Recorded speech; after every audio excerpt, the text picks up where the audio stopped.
നിങ്ങളുടെ പാർട്ടിക്കാരും ഇതുപോലെയൊക്കെയുള്ള സമരങ്ങൾ നടത്താറുണ്ട്. പ്രശ്നം ജനങ്ങൾക്ക് നേരിടുന്ന അത്യധികമായ ബുദ്ധിമുട്ടാണ്. പണ്ട് ഇതുപോലെ ആലുവയിലെ ആ റെയിൽവേ സ്റ്റേഷന്റെ മുമ്പിലുള്ള സ്ഥലത്ത് നടത്തുന്ന സമ്മേളനങ്ങളുടെ പേരിലാണ് ആദ്യത്തെ ഹൈക്കോടതി ഇന്റർവെൻഷൻ ഉണ്ടായത്. ഇത്ര കാലമായി രാഷ്ട്രീയ കക്ഷികൾ പക്ഷേ ഒരു തരത്തിലും ജനങ്ങളുടെ ബുദ്ധിമുട്ട്, ജനങ്ങളുടെ അവകാശം എന്ന കാര്യത്തെ പരിഗണിക്കുന്നേയില്ല. അപ്പോൾ കേവലം ഇപ്പോൾ CPM-ഉം CPI-യുമാണ് അടുപ്പിച്ച് 2 ദിവസങ്ങളിൽ തിരുവനന്തപുരത്ത് കുഴപ്പമുണ്ടാക്കിയത് ശരിയാണ് എന്നുള്ളതുകൊണ്ട് സകല കുഴപ്പവും അവർക്ക് എന്നില്ല.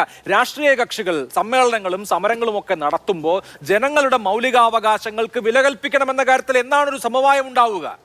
അതിലേക്ക് വരാം. അതിനുമുമ്പ് പിന്നെ LDF-ൽ നിന്ന് UDF-ലേക്ക് പോയ വാർഡുകളുടെ പേര് തന്നെ ഞാൻ പറയാം. കൊല്ലം ജില്ലയിലെ പാലക്കൽ വടക്ക്, ചടയമംഗലത്തെ പൂങ്കോട്, ആലപ്പുഴയിലെ അവിടെ തന്നെ നിരണം, പത്തിയൂർ വാർഡ്, തൃശ്ശൂരിലെ ആട്ടിക, തച്ചമ്പാറ, മലപ്പുറത്തെ കരുവമ്പ്രം, അത് മലപ്പുറത്ത് തന്നെ തൃക്കലങ്കോട് ഉൾപ്പെടെ LDF-ൽ നിന്ന് UDF പിടിച്ചെടുത്ത വാർഡുകളുടെ വാർഡുകളാണ്. ഇനി ഞാൻ താങ്കൾ ചോദിച്ച വിഷയത്തിലേക്ക് തന്നെ മടങ്ങി വരാം.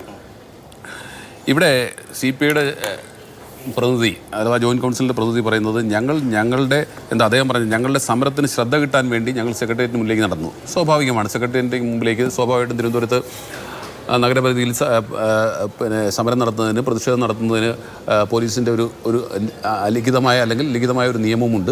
അത് 11 മണി കഴിഞ്ഞേ പാടുള്ളൂ. 11 മണി കഴിയുമ്പോൾ ഏത് ഭാഗത്തു നിന്ന് എങ്ങോട്ടേക്കാണെന്ന് മുൻകൂട്ടി അറിയിക്കണം. പോലീസിൻ്റെ അനുമതിയോടുകൂടി പ്രകടനം നടത്താം. സെക്രട്ടേറിയറ്റിന് മുന്നിൽ പലപ്പോഴും ഇനി സെക്രട്ടേറിയറ്റിന് മുന്നിലേക്ക് സമരം വേണ്ടതില്ല എന്ന് തീരുമാനിച്ച അവസരങ്ങളുണ്ട്. അതിനെയെല്ലാം ഓവർകം ചെയ്തുകൊണ്ട് എല്ലാ രാഷ്ട്രീയ പ്രസ്ഥാനങ്ങളും സമരം നടത്താറുമുണ്ട്. ഇവിടെ ചോദ്യം 3 ദിവസം നീണ്ടു നിൽക്കുന്ന അല്ലെങ്കിൽ 36 മണിക്കൂർ നീണ്ടു നിൽക്കുന്ന സമരവുമായി ബന്ധപ്പെട്ട് റോഡ് തടസ്സപ്പെടുത്തിയിട്ടുണ്ട്. ഞങ്ങൾ 100 മീറ്ററേ റോഡ് തടസ്സപ്പെടുത്തിയിട്ടുള്ളിൽ 50 മീറ്റർ അല്ലെങ്കിൽ 30 മീറ്ററേ ഉള്ളൂ എന്ന് പറയുമ്പോൾ സെക്രട്ടേറിയറ്റിന് മുന്നിലെ 30 മീറ്ററോ 50 മീറ്ററോ ആകട്ടെ, അവിടെ റോഡ് തടസ്സപ്പെടുത്തുമ്പോൾ അവിടെ ഉണ്ടാകുന്ന ഗതാഗത കുരുക്കിനെക്കുറിച്ച് ആരാണ് ഉത്തരം പറയേണ്ടത്? ഞാൻ തുടക്കത്തിൽ തന്നെ പറഞ്ഞു, 21-ൽ ഉണ്ടായിട്ടുള്ള ഗൈഡ് ലൈൻ നമ്മളൊക്കെ പ്രകടനം നടത്താറുണ്ട്. പ്രകടനം എന്ന് പറയുമ്പോൾ സ്വാഭാവികമായിട്ടും അരമണിക്കൂർ അല്ലെങ്കിൽ 3/4 മണിക്കൂറിനകത്ത് അവസാനിക്കില്ല, 1 മണിക്കൂറിലോ 1.5 മണിക്കൂറിലോ അവസാനിക്കും. അത് നേരത്തെ തന്നെ പത്രത്തിൽ വരാറുണ്ട്. അതനുസരിച്ച് ഗതാഗത നിയന്ത്രണം നടത്താറുണ്ട്. അതൊക്കെ സ്വാഭാവികമാണ്. ഇവിടെ റോഡ് കെട്ടി അടച്ചുകൊണ്ട് ജോയിൻറ്റ് കൗൺസിലിൻ്റെ നേതൃത്വത്തിൽ നടക്കുന്ന സമരത്തെക്കുറിച്ച് പിന്നെ പറയുന്നതോ, ഞാൻ ചോദിച്ച 2 പ്രസക്തമായ കാര്യങ്ങളുണ്ട്. UDF ആണ് ഈ പറയുന്നത് പോലെ കോൺട്രിബ്യൂട്ടറി പെൻഷൻ കൊണ്ടുവന്നത്, തർക്കമില്ല. UDF ആലോചിച്ച് തന്നെയാണ് കൊണ്ടുവന്നത്. നിങ്ങൾ പിൻവലിക്കുമെന്ന് നിങ്ങളുടെ പ്രകടന പത്രികയിൽ 2016 പറഞ്ഞിട്ട് പിൻവലിച്ചില്ലല്ലോ എന്നാണ് എൻ്റെ ചോദ്യം. അതിന് മറുപടിയല്ലോ സഖാവിന്. രണ്ടാമത്തേത്, മെഡിസെപ്പുമായി ബന്ധപ്പെട്ട് ആർക്കാ അപാകതയില്ലാത്ത, ആർക്കാ പരാതിയില്ലാത്തത്? എന്നെ കേട്ടുകൊണ്ട് DA കുടിശ്ശികയുമായി ബന്ധപ്പെട്ട് എന്തെല്ലാം പ്രശ്നങ്ങളാണ് ഈ സർക്കാർ. സാമ്പത്തിക സ്ഥിതി മോശമാണെന്ന ഒറ്റ വാചകം കൊണ്ട് സർക്കാർ ജീവനക്കാർ അനുഭവിക്കുന്ന ദുരിതങ്ങളെക്കുറിച്ച് എത്ര പറഞ്ഞാലും നമുക്ക് മതിയാകില്ല. അതിനുള്ള അവസരമല്ലാത്തതുകൊണ്ട് ഞാൻ അതിനെക്കുറിച്ച് കൂടുതൽ കടക്കുന്നില്ല. പക്ഷേ ഈ സമരവുമായി ബന്ധപ്പെട്ട് ഞാൻ ഒരു വാർത്ത 2000 മുമ്പ് നടന്നിട്ടുള്ള ഒരു സമരവുമായി ബന്ധപ്പെട്ട് ഇവിടെ ഒരു മാധ്യമം റിപ്പോർട്ട് ചെയ്തത് ഞാൻ വായിക്കാം. പണിമുടക്കിനിടെ മജിസ്ട്രേറ്റിൻ്റെ യാത്രാ തടസ്സം CIയോട് വിശദീകരണം തേടി. ഇതെവിടെയാണെന്നറിയാമോ? തിരുവനന്തപുരം. ദേശീയ പണിമുടക്കിനിടെ, ഇത് 2022 നടന്നൊരു സംഭവമാണ്, മാർച്ച് ഏപ്രിൽ അന്നാണല്ലോ ദേശീയ പണിമുടക്ക് നടന്നത്. ദേശീയ പണിമുടക്കിനിടെ യാത്ര തടസ്സപ്പെട്ട മജിസ്ട്രേറ്റ് CIയോട് വിശദീകരണം തേടി. Thiruvananthapuram Vanchiyoor judicial first class കോടതി മജിസ്ട്രേറ്റാണ് പേട്ട CIയോട് വിശദീകരണം തേടിയത്. തിരുവനന്തപുരം പേട്ട ജംഗ്ഷനിൽ വെച്ചാണ് മജിസ്ട്രേറ്റിൻ്റെ യാത്ര തടസ്സപ്പെട്ടത്. ചാക്കയിൽ നിന്ന് പേട്ടയിലേക്ക് വരികയായിരുന്ന മജിസ്ട്രേറ്റ് അവിടെ നിന്ന് മറ്റൊരു ഇടവഴിയിലൂടെ പോലീസ് വാഹനം കടത്തിവിടുകയായിരുന്നു. പിന്നീട് പേട്ട CI ഫോണിൽ ബന്ധപ്പെട്ട് മജിസ്ട്രേറ്റ് എന്തുകൊണ്ടാണ് തൻ്റെ യാത്രയ്ക്ക് തടസ്സമുണ്ടായതെന്ന് വിശദീകരണം തേടി. ആ മജിസ്ട്രേറ്റ് ആവില്ല ഒരു പക്ഷേ ഇപ്പോൾ ഉള്ള മജിസ്ട്രേറ്റ്, അല്ലെങ്കിൽ ആ ജില്ലാ ജഡ്ജി ആവില്ല ഇപ്പോൾ ഉണ്ടാകുക. പക്ഷേ ആ കോടതിയുടെ മതിലിനോട് ചേർന്നാണ് അവിടെ യാത്രാ തടസ്സമുണ്ടായത്. ഒരു ദിവസം മുഴുവൻ ഹോസ്പിറ്റലിൽ നിന്ന് വരുന്ന രോഗികൾ, പിന്നെ നമ്മൾ കണ്ടതാണ്, ചാനലുകളിൽ കണ്ടതാണ്, പ്രസവം കഴിഞ്ഞ് ആ കുട്ടിയെയും കൊണ്ട് വീട്ടിലേക്ക് ഡിസ്ചാർജ് ചെയ്ത് പോകുന്ന കുടുംബാംഗങ്ങൾ ഉൾപ്പെടെ അവിടെ ആ കുരുക്കിൽ പെട്ടുപോയത്. അത്രയും ദൂരത്ത് ആ ഗതാഗത തടസ്സപ്പെടുത്തിയതിന് ശേഷവും കണ്ടാലറിയാവുന്ന 500 പേരുടെ പേരിൽ മാത്രം കേസെടുത്തുകൊണ്ട് പോലീസ് ഒളിച്ച് നടത്തി. അതിൻ്റെ സംഘാടകരോട് നിങ്ങൾ ഉൾപ്പെടെയുള്ള മാധ്യമങ്ങൾ ചോദിച്ചപ്പോൾ ഞങ്ങൾക്ക് അനുമതിയുണ്ട് എന്ന് പറഞ്ഞു. എന്നാൽ അവിടെ യോഗം നടത്താൻ മാത്രമാണ് അനുമതിയെന്ന് പോലീസ് ഇപ്പോൾ പറയുന്നു. പോലീസും പാർട്ടിയും 2 തരത്തിൽ പറയുന്നു.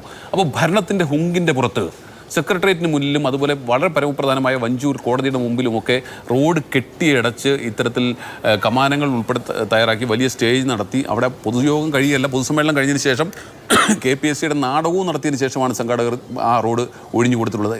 അക്ഷരാർത്ഥത്തിൽ 1.5 ദിവസം തടസ്സപ്പെടുത്തിയിരിക്കുന്നു. അതിനെ സംബന്ധിച്ച് അഭിലാഷ്, അവിടുത്തെ പ്രശ്നം നോക്കൂ. കോടതിയോട് ചേർന്ന്, ഞാൻ വീണ്ടും ആവർത്തിക്കുന്നു, കോടതിയോട് ചേർന്ന് തൊട്ടപ്പുറത്ത് പോലീസ് സ്റ്റേഷൻ, അപ്പുറവും ഇപ്പുറവും ഒരു കേസ് പോലും എടുക്കുന്നില്ല. കേസ് എടുക്കുമ്പോൾ പോലും വിവാദമായി മാധ്യമങ്ങളിൽ വന്നതിന് ശേഷം കേസെടുക്കുന്നത് എങ്ങനെയാണ്? 500 കണ്ടാലറിയാവുന്നവരുടെ പേരിൽ. ഇന്നലെ കോടതി കുടഞ്ഞ് നാളെ CIയുടെ റിപ്പോർട്ടുമായി ഇതുമായി ബന്ധപ്പെട്ട ഫയലുമായി ചെല്ലാൻ പറഞ്ഞപ്പോൾ മാത്രമാണ് ഏരിയ സെക്രട്ടറിയുടെ പേരിൽ ഉൾപ്പെടെ കേസെടുത്തുകൊണ്ട്, പിന്നെ കണ്ടാലറിയാവുന്ന 10-20 പേരുടെ പേര് വെച്ചുകൊണ്ട് കേസെടുത്തിരിക്കുന്നത്. അതുവരെ ആ വേദിയിൽ CPMൻ്റെ സംസ്ഥാന സെക്രട്ടറിയുടെ പ്രസംഗം അത് താങ്കൾ ഇപ്പോൾ ഇന്ന് ടെലികാസ്റ്റ് ചെയ്യൂ. എത്ര ധിക്കാരപരമായിട്ടായിരുന്നു ആ പ്രസംഗമെന്ന്, ആ സംഘാടകരുടെ നിലപാടെന്തായിരുന്നു?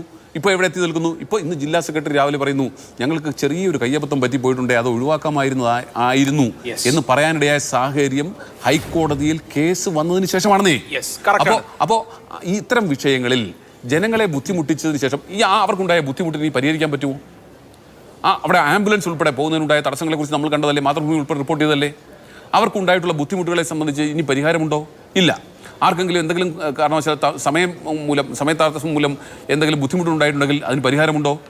എന്നിട്ട് പോലും അത് അംഗീകരിച്ചു കൊടുക്കാൻ തയ്യാറാകുന്ന പാർട്ടി നേതൃത്വം അവസാനം ഹൈക്കോടതി ഇടപെടുന്ന സാഹചര്യത്തിലേക്ക് എത്തുന്നു. ഞാൻ വീണ്ടും ആവർത്തിക്കുന്നു, വഞ്ചൂർ കോടതി അവിടെ ഉണ്ടായിട്ടും അതിനകത്ത് കോടതിയോ ഒരു അഭിഭാഷകനോ പോലും അതിനകത്ത് ഇടപെടാൻ തയ്യാറായില്ല, പോലീസ് ഇടപെടാൻ തയ്യാറായില്ല. ഇവരൊക്കെ നോക്കുകുത്തികളായി നിൽക്കുമ്പോഴാണ് ഹൈക്കോടതി തന്നെ ഇതിന് ഇടപെടേണ്ടി വന്നത് എന്നതും നമ്മളെ സംബന്ധിച്ച് ദുഃഖകരം.